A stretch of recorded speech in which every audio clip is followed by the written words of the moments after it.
Ողջույն սիրելի ծնողներ, այսօրվա մեր դասը ամփոփման դաս է, թեման է նշանավոր հայերը։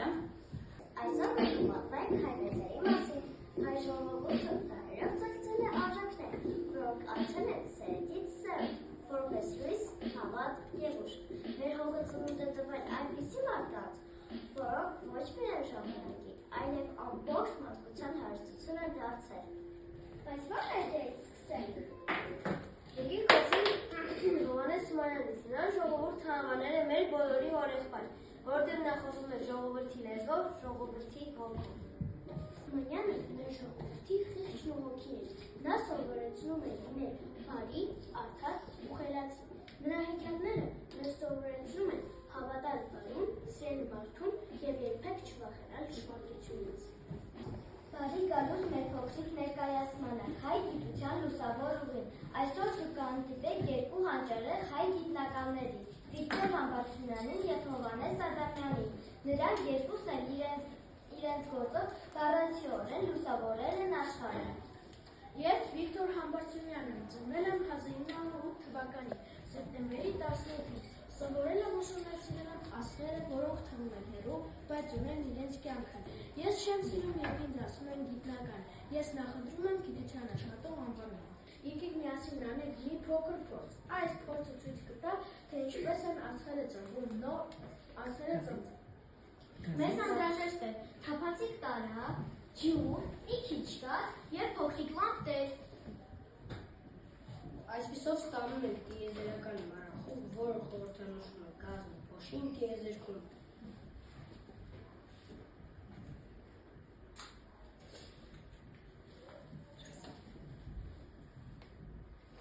Տեսակ թե ինչպես է լույսը ծրում։ Աստղերը նույնպես փոշու և գազի ամպերից են ձևավորվում։ Ահա այդպես են ծնվում նոր աստղերը տիեզերքում։ Ես Հովհաննես Ադամյանն եմ, ծնվել եմ 1879 թվականին փետրվարի 5-ին։ Ես ստեղծեցի առաջին գունավոր հեռուստատեսությունը։ Իմ հայտնագործությունը թույլ տվեց մարդկանց տեսնել աշխարհը ոչ թե սպիտակ, այլ գունավոր։ Ես օգտագործեցի 3 գույն՝ կարմիր, կանաչ և կապույտ գույները, որոնց միացությունից ասում են բոլոր գույները։ Մինչև այսօր այս սկզբունքը օգտագործվում է բոլոր հեռուստացույցերում, մոնիտորներում և հեռախոսներում։ Եկեք փորձենք Ադամյանի գույների հրաշքը։ Մեզ անհրաժեշտ է կարմիր, կանաչ և կապույտ գույնի լապտերներ սպիտակ թուղթ լույս ուղղելու համար։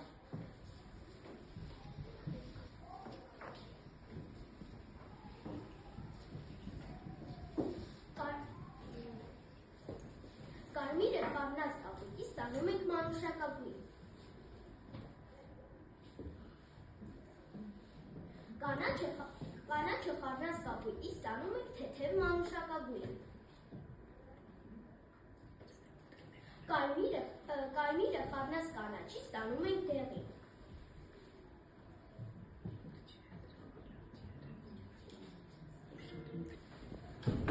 Տեսա՞ք, ինչպես են գույները միաձուլվում։ Հենց այս սկզբունքն ես օգտագործել գունավոր հեռուստատեսության համար։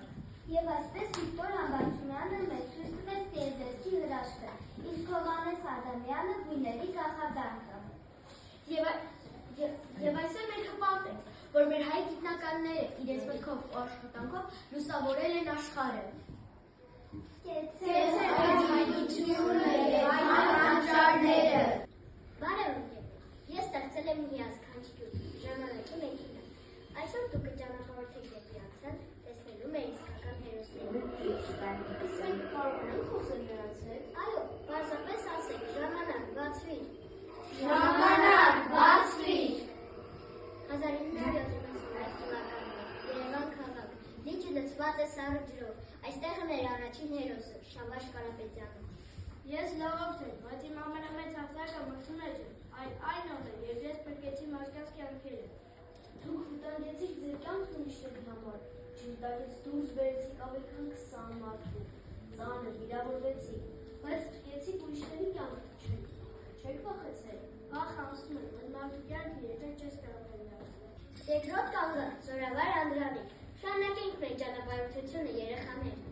Իսկ հիմա մեքենան մեզ տանում է ավելի հեռու, 100 տարի առաջ, Արևմտյան Հայաստան, Տարոն, Սասուն, ասպուրական, ազատամարտեր, մենք հասանք Զորավար Անդրանիկի ժամանակաշրջան, տեսեք մեր հերոս Զորավարն ինչը վառ է կանգնած։ Ես կռվեցի, որ հայ ժողովուրդը ապրի ազատ, իմ զինվորները կռվում են սրտով, ոչ թե միայն զենքով։ Զորավար, դուք երբևէ վախեցել եք։ Երբ սիրում ես քո հայրենիքը, վախը քո սրտի մեջտեղ չի գտնում։ Հերոս լինել նշանակում է հավատալ սեփական ուժերին եւ արդարությանը։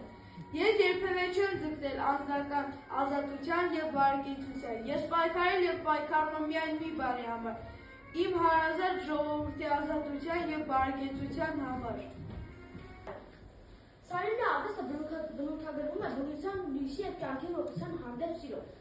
Նրա նկարներում հաճախ պատկերված են Արարատը, գյուղական տեսարանները, մանկության և ընտանիքի թեմաները և այլն։ Սարինը չէր նկարում մռայլ կամ տխուր տեսարաններ։ Նա հավատում էր, որ հայ ժողովրդի կյանքը պետք է ներկայացվի լույսի և լույսի մեջ։ Բարև, ես հիմա նկարում եմ Մարտիրոս Սարյանի գունարի և կարևոր նկարներից մեկը։ Մարտիրոս Սարյանը մեծ ժառանգություն է թողել իր նկարների միջոցով։ Նրա հայտնի գործերից են Արարատը գարնանը, Արևոր օր Երևանում, Հայաստան կտավը և այլն։ 1923 թվականին է նա բացել Հայաստան կտավը, որը յուրօրինակ ձոն է հայրենի երկրին։ Նկարիչը նկարում պատկերել է Հայաստանի հավաքական կերպարը, Արարատը, Արագածը, Եղարցի եկեղեցին, Արաքսկետը և Քոչարի բարոյամարտիկ առանձնագիր իրենք են հաղորդում կտավին։ Երաժշտությունը մեր մշակույթից է։ Այսօր մենք կդառնանք այդ ձայնի ունկնդիրը, ճանաչելու հայ երեք հսկաներին՝ Արամ Խաչատրյանի, Շարլ Դանցնավերի և Կոմիտասի անձուկական արվեստը։ Ես երկիր էշտակն եմ, անցել եմ դարերով, պայելով ձեզ ձայները և այսօր կհանդիպեցնեմ ձեզ նրանց հետ, ովքեր ձեր երգով ապրեցին և հնչեցին։ Սիրունի, սիրունի, սիրունի նաշուն կատավի,